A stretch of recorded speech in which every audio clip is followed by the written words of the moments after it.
let me talk about this in terms of a major concept, which is this actual versus expected. So actual versus expected. Now, on your worksheet, you're going to have something that kind of looks like this. There's a box up front, and there's some columns up here, and there's some columns down here. And this is, in this one, you've got actual and you've got expected. Then you've got a total down here. You've got a total down here, and let's say this is 800,000, and this one is $1 million. 800,000 and $1 million. Actual versus expected, and this is a key point, key philosophical point when it comes to the mod. Because when you look at this worksheet, like there's a ton of boxes, there's a ton of numbers on here. What does this actually mean? In order to calculate the mod, all you're really looking at is this. You're looking at these two boxes. These two boxes on an NCCI worksheet. Taking this number over this number, 8 divided by 10. The answer to that, pretty straightforward. It's 0.8. Your mod is a 0.8. The answer to that is pretty straightforward. Your mod is a 0.8. And I want to pop out also my questions and just remind you, if you do have questions or comments, you can feel free to type those in as well.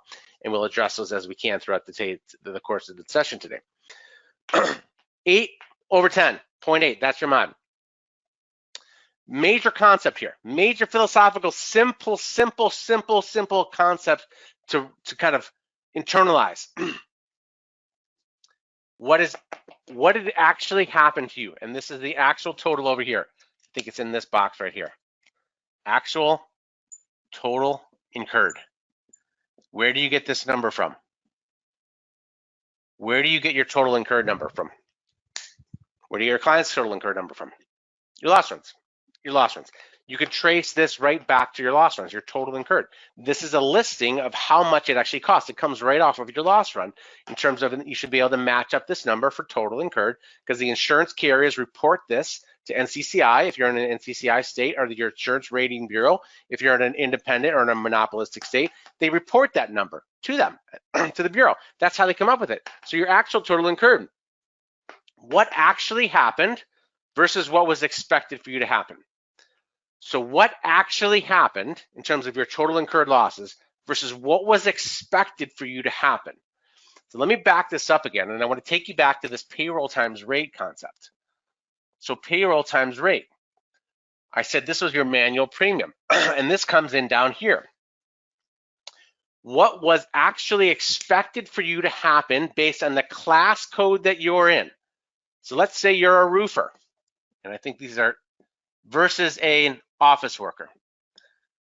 Your expected rate, let's say, is 0.35, and this is like 0.08, something like that. If you had the same amount of payroll, let's say you had $100,000 in payroll, you're going to times that. So here, payroll times rate, $100,000 times 0.35, and what is that? 3,500. I think that's right. And this is 100 times 0.8. That's 8. That's what? 800. Is that right? I think that's right. 3,500 versus 800. What was expected for you to happen in terms of your actual losses versus what actually happened? So what was expected for you to happen versus what actually happened? That's the whole thing. That's the entire mod right there. What actually happened versus what was expected for you to happen. These rates are based on big data, big numbers, big, large insurance numbers, huge big data, huge actuarial tables.